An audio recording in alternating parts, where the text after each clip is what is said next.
sees the on-track activity. Oh, look at that!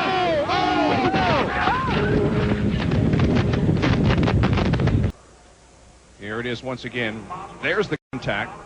And right into the path of Eddie Cheever goes Robbie McGee. And oh boy, did Scott Sharp. I'd rather be lucky than good any day, Larry. Oh, there's the in-car camera for Greg Ray. Oh, heavy contact with the wall. And being able to pass anybody hasn't really been. Oh, and we have a big-time crash on the backstretch. Looks like that it is Davey Hamilton involved, along with Sarah Fisher. Yeah, Davey Hamilton, the yellow and red car that appeared to have a lot of damage. Sarah Fisher's down to the inside. The engine obviously stalled, so I'm going to need somebody to come and get me, but the front of the car just looks like it's towed in. I had nowhere to go. There was stuff flying everywhere. Yeah, no, I couldn't pick a good line there. Low is about as best as I could see. Is the best thing that we can see. Here is the crash. Well, they're taking. Oh, contact was made between Schrader and Sarah Fisher back there. She just kind of ran over some stuff, but Schrader and Hamilton, when they got together, let's see what happens as they. Oh, Schrader blew his engine. Yeah. Look at that. Yeah. Everybody was a victim of circumstances right there. It wasn't anybody's fault. When that engine let go, Schrader couldn't do anything. Hamilton tried to go to the outside to miss him, but got caught up and into the fence. Boy, he took a ride, Larry. Yes, he did. And you can see that oil was just everywhere. Hamilton just barely clipped him, but boy, he backed into the fence very hard. Almost gets upside down. He hit that wall a ton, and Sarah Fisher just got into the debris. Joliet, Illinois, Chicagoland Speedway. There's your leader, Thomas Schechter, followed by Sam Horn as part of the Penske team. Dan Weldon, the current points leader. Tony Kanaan sits in fourth. And Dario Franchitti, we've got a big yellow coming into turn 4. All kinds of debris, and it's the 33, the back end. That is Ryan Briscoe, who initially qualified on the pole, and as Jamie Little reported, after an infraction to his car during post-qualifying, he was disqualified, sent to the back of the pack, and there you see it in one of the Red Bull Cheever drivers. Looks like maybe Patrick Carpentier exiting his car quickly. He is moving, but Scotty, right now, the most important thing is to get him extricated from that vehicle. So you see it. Look at the Red Bull target. Well, here it is again. Here's how they come into 3, Scotty.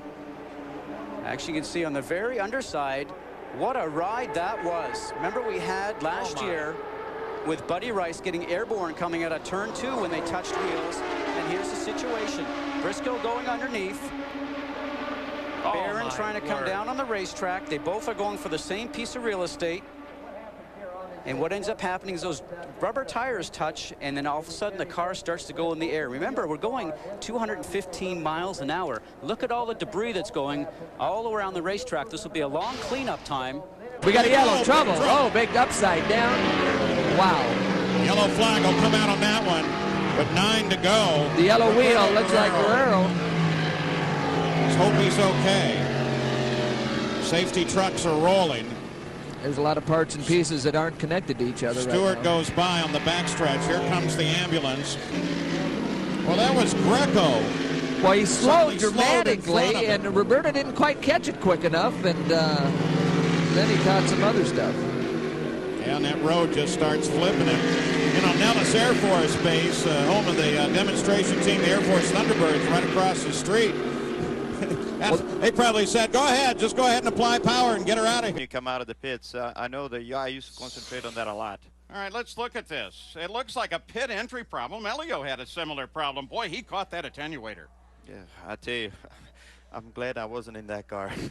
See the speed, just carrying too much speed. The back end of the car starts to slide around. Remember, they don't drive on this track all the time on the bottom section there, so there is actually a little bit of sand and greasiness there every once in a while. Let's go with his onboard. He's on the pit lane approach.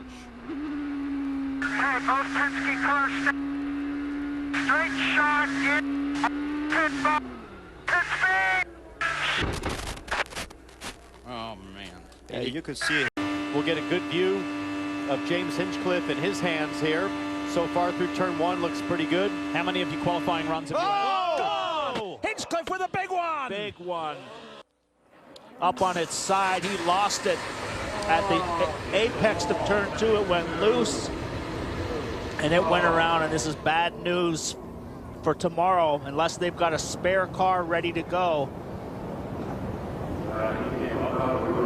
We have seen numerous big crashes this week, and now James Hinchcliffe is on that list. He's gotten hurt, he's missed the race, and here it just snaps loose. He was up high on the track, way up off the white line there, and it just pancakes the wall on the outside. Just a dead flat hit, and it comes up on its side. It doesn't go over. We see with these openings in the bottom of the tunnel, but right here it just snaps. Oh, flat pancake on the wall, and then it doesn't go over all the way because of that safety innovation with the holes in the floor. Look at this, Townsend. Watch it go. Yeah, he's just high, and he's adding steering because he's going to struggle to make the apex, and that's a violent hit. That is very similar to Pato O'Ward's that he suffered earlier in the week on Thursday. It's also similar to Kyle Kaiser, where the car gets up and it goes sideways, but it does not go over. And that's a credit to Dallara. And war sauber von Dan Weldon. Achtung, Abflug, die nächste Gelbphase und der überschlägt sich. Katastrophaler Unfall in der Schlussphase des Indy 500. Hoffentlich hat da der Überrollbügel gehalten bei Dan Weldon. Meine Güte, da reden wir eben ausgegangen. Hier, aus dieser Situation heraus, das war ja vorher das Abblocken gegen Sam Hornish. Da verliert er etwas die Linie und dann überschlägt er sich mit 200 Meilen, das sind 300 km/h, fliegt über den Rennplatz und wird dann von der Mauer zurückgeworfen. Hier innen, da verliert er das Heck. Der geht eine Sekunde zu früh aufs Gas. Nachdem er vorher innen Hornish geblockt hat, ist man nur noch Passagier und das. Outside, inside, side by side, 3 wide. Go. I don't know if Tristan had anything to do with that. It was Justin Wilson. Yeah, Wilson was chopped him, and he got loose. Well, maybe. Oh. That tells us a very different story. Yeah, that's a pretty brave move by Tristan to stuff it in there 3 wide. Yeah. At turn 3, that's not going to go. Where was Vautier going to go? Exactly. Where was he? What was he trying to do there? Let's have another look at it from this angle. And Rahal saying, "Oh, he's in the dirt." Rahal saying, "What were you doing in that section?"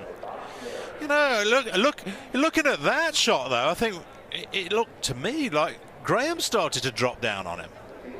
Well, I'm sure he didn't know he was there. I'm sure Graham was concentrating on the guy on the outside, and so I would imagine that he wouldn't even have known that he stuffed it in there because he's a car length behind here, and then he just stuffed it down the inside and went to the grass. So I'm sure Graham didn't even know he was there. Yeah. They're already to the corner now.